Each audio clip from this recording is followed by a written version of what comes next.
Virgos, welcome to your weekly reading for the period of April 12th to April 18th. Keep in mind, this is a general reading. If it resonates with your personal reading, just send me an email or a DM, and we can certainly set that up. Otherwise, let's get to your reading. Holy Spirit, angels, divine guides, the universe, can you please provide your truth, your wisdom, your clarity, and your insight for Virgos for the period of April 12th to April 18th? What do you see? What do they need to know to reach your higher ground, become closer to the universe and closer to divine through your messages? Any messages you have will be greatly appreciated, and we thank you for Virgos, April 12th to the 18th. What do you see? What do they need to know? Can you please show me general energies for Virgos? General energies, we have the Tower card in the upright. A boom. Click on the link below if you're weekly extra, which will be based on the Wheel of Fortune as it pertains to love. In there, we'll talk about who will be popping up unexpectedly, why is your relationship cyclical, and what will change suddenly when it comes to your love life. In the challenge position, we have the Three of Cups in the upright. In my playlist, 2021 Sun Moon predictions. What is your ideal career based on your midheaven? What is your compatibility with your partner's sun sign? That is a work in progress. I do them as I can. Advice, we have the Eight of Pentacles in reverse. And ask me a question on Instant Go. Check me out on Facebook, Instagram, and TikTok. Like, share, subscribe, and or donate. Otherwise, we end on the Sun card in the upright. So in general, the general energy is something kind of goes kaboom. So the Tower card is when some kind of disaster happens. You weren't expecting it. It's unexpected, it's shocking, everything kind of crumbles to the ground. Usually there's resistance to it. For the most part, I see people, and you'll hear me use this analogy over and over again, but to me it's like when you were a kid and you're building a sandcastle and the one side starts to crumble, so you put your hand to hold on to it, and then the other side starts crumbling, so you're just like this, like bracing it, and then a wave comes and like takes it all out, and you're like, oh, okay, well, and then what did you do after that? You rebuilt it, right? So you resisted it thinking you could kind of hold it together, and then the universe just kind of took it all away, so you had no choice but to rebuild. So when the Tower card shows up, my advice is usually just kind of fold into it. Don't try to resist it. Don't think that you have more control over a situation than you actually do, because these things happen so that change comes about, and sometimes they have to be very dramatic to actually push you into another plane, so to speak. I was having a conversation with my sister just yesterday because she was having some anxiety regarding things, and she's thinking way ahead, and I was trying to get her to stay in the present and stay mindful and this and that. And I mean, we really have very little control. When we exercise control, it's because it makes us feel as though we're in charge of something, and we feel secure as a result of that. And that's really not the case. That's just kind of selective thinking in our mind.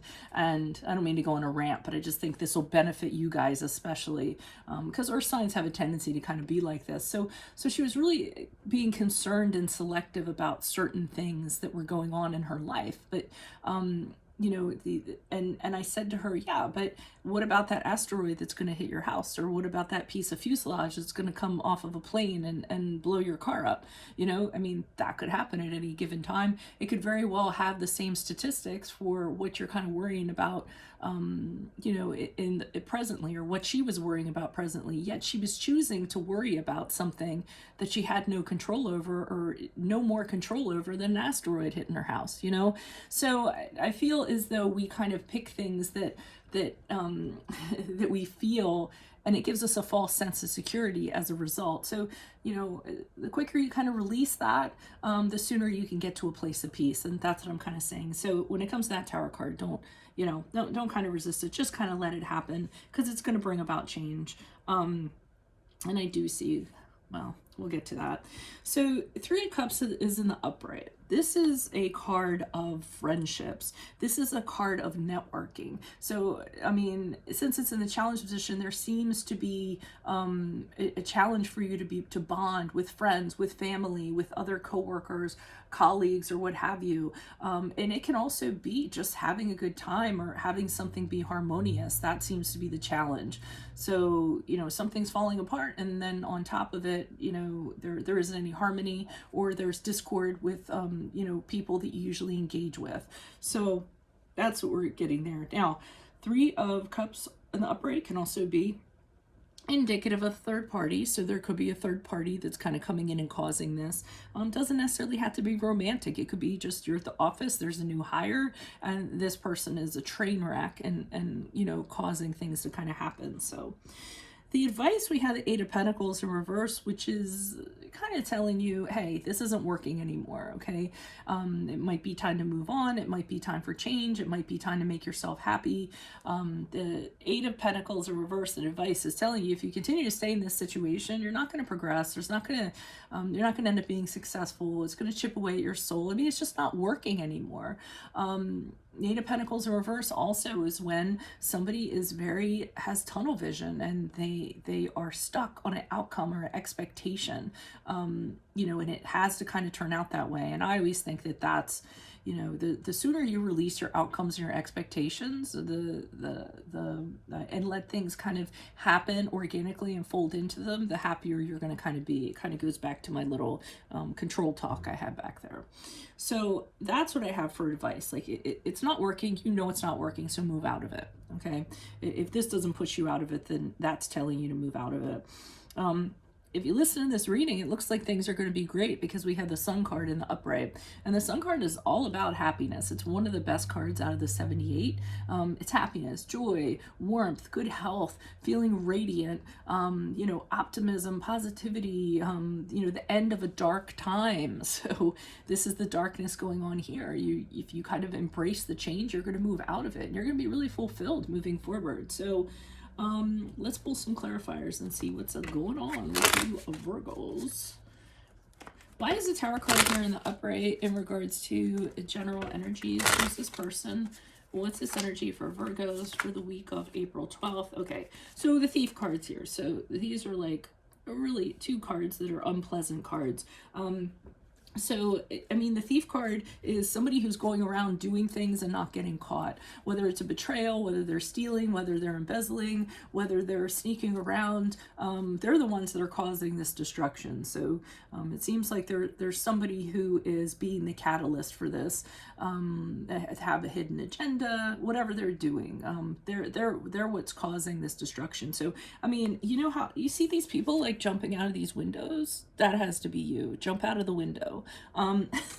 Don't take me literally on that, but I mean, these are two cards where it's saying that, you know, everything's going to kind of fall apart. You know, everyone save themselves. You should be jumping out of that window. Don't kind of stay in the tower and be like, okay, I can figure something out here. No, jump.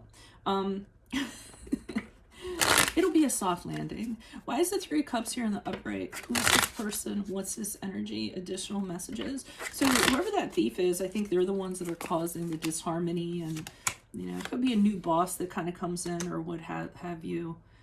Okay, so we had the Death card in the upright, so you're having a really hard time letting go of this for good. I don't know why you're holding on to this, but, you know, the Death card is the card of Scorpio, and that's when you say to yourself, you know what, this is not a good energy. This is not serving me. This is negative. I need to get out of here. I need to go and not look back. There's a finality when it comes to the Death card, and it's about embracing a rebirth. You don't want to do that, so it's in the challenge position. You don't want things to change. I know change is scary, but you know what? Feel the fear and do it anyways. Do it scared. Those are books names, by the way.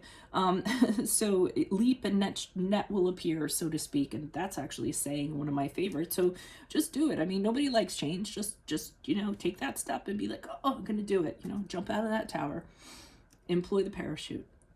Eight of Pentacles in reverse. Why is the Eight of Pentacles here in reverse for advice for Virgos? Who's this person? What's this energy? Additional messages for the Eight of Pentacles.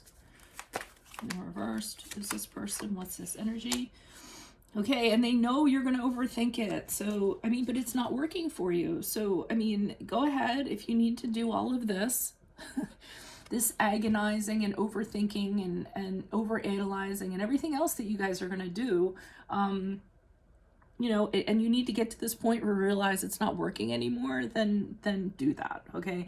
I'm not going to tell you guys not to do it because it's in your nature to do it. You kind of, and I don't mean to make a blanket statement for Virgos, but tell me, don't you guys overthink and over worry stuff? You know, it's part of your process. So if I sit there and I say, okay, well, you know, go meditate and go sit on a mountain and breathe, or you're not going to listen to me.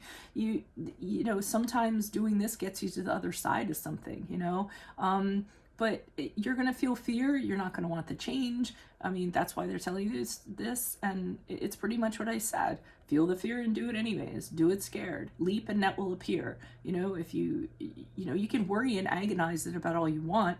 All that's going to do is it's going to actually stir up more. I mean, do it to an extent. Don't do it to a fault. Meaning it's going to end up, don't go down the rabbit hole where your negative emotions and thoughts just paralyze you and prevent you from doing anything at all. So they're saying, we know you're going to be, you know, agonize over this and overthink it and this and that, but you know it's not working for you, so why stay in it? You need to be logical about it. Why is the Sun card here in the upright? Who is this person? What's this energy? Additional messages for the Sun card in the upright for Virgos in regards to how they will be moving out of this week. Who is this person? What is this energy? Okay, so so I almost feel as though when you kind of choose happiness and you decide to kind of move on, the Three of Cups are kind of the people you're leaving behind. So, you know, let them deal with the mess, or let them kind of do whatever they're doing. You know, I feel if you kind of do this and you move out of it, you are gonna lose connections. Okay, there's gonna be a change in whatever connections you had or what have you. I don't know if people are gonna be bitter, or, you know, because you left or what have you. I mean, you made the decision, it wasn't right for you, and you're moving out of it. Some people might feel like you betrayed them because of that, or who cares about them? You know, go find your happiness. But that's what I'm getting. So, you know, if it changes dynamic and stuff, then that's how it has to be. Because sometimes you need to look out for yourself, you know. You need to put yourself first. Yeah. Okay. So that's what I have for you all. If it resonates, consider a personal reading. Just send me an email or a DM and we can definitely work that out. Click on the link below if you're a weekly extra, which is based on the Wheel of Fortune as it pertains to love. In there, we'll talk about who will be popping up unexpectedly, why is your relationship cyclical, and what will change suddenly when it comes to your love life. In my playlist, 2021 Sun Moon Predictions, what is your ideal career based on your midheaven? What is your compatibility with your partner's sun sign? Ask me a question on Instant Go. Check me out on Facebook, Instagram, and TikTok. Like, share, subscribe, or donate. Otherwise, I'll see you in the Vimeo. Adios from Veronica Garnett. Bye.